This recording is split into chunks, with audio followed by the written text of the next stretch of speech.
Allons en France, allons au fin fond de la France, allons là où il se passe des choses. Et cette fois-ci, je vous invite à user vos bottines à Vaux-en-Velin. Charmante commune, charmante pas trop. En tout cas, je sais pas qui c'est qui a envie d'aller passer des vacances à Vaux-en-Velin. En tout cas, pas moi. Là-bas, il y a comme partout en France des rues où des hommes et des femmes animent, cet endroit qui somme toute est à peu près tristounet. En tout cas, moi je trouve que c'est tristounet. Il y a des marchés, il y a des enfants qui rient, il y a des enfants qui pleurent, il y a des écoles, il y a des usines, pas assez, taux de chômage important. Mais là-bas, il y a surtout des manants, des vilains pas beaux qui font des choses pas jolies. On va parler aujourd'hui de Mourad Agoun. Mourad Agoun, vous le connaissez peut-être ou peut-être pas. C'est un ancien adjoint au maire de la ville de Vaux-en-Velin et il a été condamné parce qu'il a fait des actes innommables, monstrueux. C'est l'horreur, c'est l'épouvante. Oui, il a touché, tripoté, agressouillé des collègues. Et ça, ce n'est pas bien. Il a été accusé, il a été amené devant la justice, mais il n'était pas présent à son procès, puisque le jeune garçon d'une cinquantaine d'années a décidé, de faire fi de ses responsabilités et a décidé de partir vers une autre contrée. Car sachez-le, ce monsieur avait la chance et l'avantage d'avoir une double nationalité française et algérienne. Donc, au lieu d'assumer ses actes, il a préféré prendre ses clics et ses claques et partir sur Air Algérie vers son pays de villégiature préférée. Mais ce monsieur n'est pas un inconnu. Ce monsieur, si je vous en parle, c'est que je peux dire du mal. Il était, il y a une dizaine d'années, l'invité du plateau de Mediapart et nous allons voir l'individu. Écoutons-le. Il s'appelait, je crois, Mourad Agoun et c'était un militant associatif. En tout cas, il était présenté comme tel, mais c'était aussi un élu, un associé, du maire de Vaux-en-Velin. Écoutons un petit peu et voyons le bonhomme. Conseil du culte musulman, où est-ce qu'ils sont représentatifs? Comment vous ressentez tout ça? Nous, moi le problème c'est qu'on a un conseil consultatif qui représente tous les musulmans. Moi on m'a pas demandé mon avis, donc je sais pas comment il a été coopté par l'État. Et après on dit qu'il n'a pas de... Oui, il y a un mode de scrutin qui est très controversé. Un mode de scrutin qui est pas connu d'ailleurs. On ne sait pas comment ça fonctionne. Ça se fait au niveau du mètre carré, des mosquées. Voilà, donc c'est les mètres carrés. Donc il est présenté comme militant associatif. C'est un vote qui se passe. C'est un vote par rapport aux mètres carrés, des mosquées, mais en même temps, après il y a des mètres carrés, je comprends pas. C'est des hommes qui votent, c'est pas des mètres carrés. Mais si vous avez une mosquée avec 30 mètres carrés, vous avez tant de voix. C'est un système un peu farfelu où en gros, concrètement, on a décidé de mettre des gens au pied, qui vont bien, qui sont sous influence parfois de pays étrangers d'origine, de nos parents. Voilà. Et c'est ces mêmes gens qui vont nous dire à nous, voilà comment on doit vivre l'islam en France, alors qu'il n'y a pas de clergé dans l'islam. Le problème, c'est que nous, on est français. La réalité, elle est là. C'est que moi, je suis français et que... Vous n'êtes pas algérien, vous n'êtes pas qatari, vous êtes non, pas... je suis français, moi. Moi, mes parents sont algériens, ils s'appellent Mohamed et Zora, et je suis français aujourd'hui.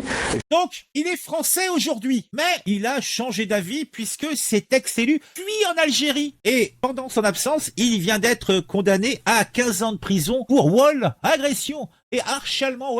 Oh mon Dieu, cela n'est pas beau, cela n'est pas propre. Et je vais vous conter sa belle histoire. Alors, Mourad Agoun était adjoint au maire de Vaux-en-Velin et ce sombre individu, ce paltoquet, ce pisse-pas-loin, ce trop excité du slibard est accusé d'avoir pratiqué des violences et des agressions envers 3 secrétaires de la mairie. Oui, ce socialiste socialisant avait le feu dans le slibard. Les faits remontent pourtant à quelques années. On est en octobre 2010. Oh là là, que j'étais jeune à l'époque. Et ces histoires ont été expliquées et commentées par Myriam Fugaro, Pascal Abbé et Claire Chaplin, qui ont témoigné, déjà précédemment lors des émeutes des années 90, après la mort d'un jeune gamin du coin du Mas de Taureau. Ne me demandez pas qui c'est, ne me demandez pas où c'est, mais c'est là. Donc, c'était cette période-là un petit peu où il y avait eu des soucis. Et à cette époque, les victimes donc de ce margoulin, employés municipaux,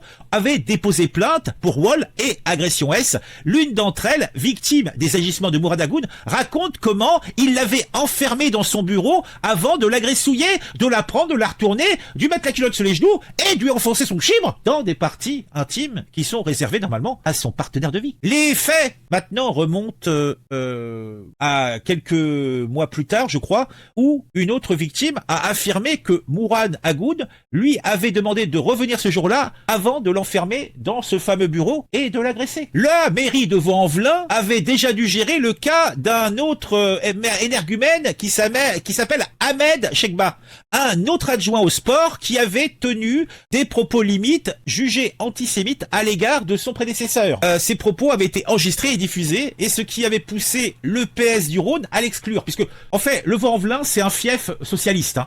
Donc c'est bizarre ces histoires.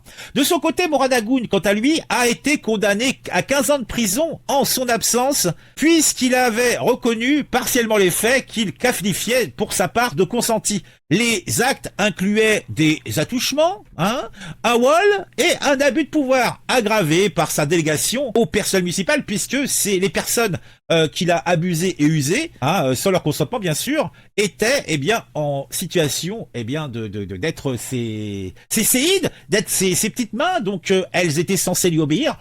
Prends-moi en bouche, cochonne, je suis ton supérieur hiérarchique. Il ne l'a pas dit parce qu'il n'utilisait pas des termes comme cochonne, c'est pas halal, mais le procès nous montre que tout cela n'était point beau, tout cela n'était point propre. J'ai de la fièvre, donc mon discours est peut-être un petit peu va dans tous les sens, mais ne vous inquiétez pas, je ne perds pas le fil. Rhône, un ex-élu en fuite en Algérie, condamné à 15 ans de prison pour vol, agression, harcèlement sexuel. Donc, le monsieur a fui, alors qu'il le disait lui-même, il est un bon français, pourquoi fuir ainsi? Pourquoi ne pas assumer? Les mêmes gens qui vont nous dire à nous, voilà comment on doit vivre l'islam en France, alors qu'il n'y a pas de clergé dans l'islam. Le problème, c'est que nous, on est français. La réalité, elle est là, c'est que moi, je suis français, et que... Vous n'êtes pas algérien, vous n'êtes pas qatari, vous êtes non, pas... je suis français, moi. Moi, mes parents sont algériens, ils s'appellent Mohamed et Zora, et je suis français aujourd'hui, et je suis musulman, comme j'aurais pu être athée, comme j'aurais pu... Voilà. Et moi, aujourd'hui, on me définit que comme musulman. Ça, c'est un vrai problème aussi qu'on a dans nos quartiers, c'est qu'aujourd'hui, on veut nous définir que comme musulmans, alors qu'on est tout. Il y en a qui sont chercheurs, il y en a qui sont féministes, il y en a qui sont ouvriers, voilà. Et il y en a qui sont agressouilleurs. Well, allez, dites-moi en commentaire ce que vous pensez de tout ça. Moi, je pense que tout cela n'est point propre. Bon, alors, est-ce que ça veut dire que tous les socialistes sont ainsi? Non, il ne faut pas systématiser. Non, un cas particulier. Est-ce que toutes les mairies, donc socialistes, sont à l'exemple de celle de Vaux-en-Velin? Non, il ne faut point systématiser. Est-ce que il y a, comme qui dirait, des trucs bizarres qui se passent? Mais non, il faut point systématiser. Et que cet homme ait fui la France pour aller se réfugier en Algérie, est-ce que c'est logique et normal pour un bon Français? Non, mais il ne faut point systématiser. Oh mon Dieu. Mon Dieu.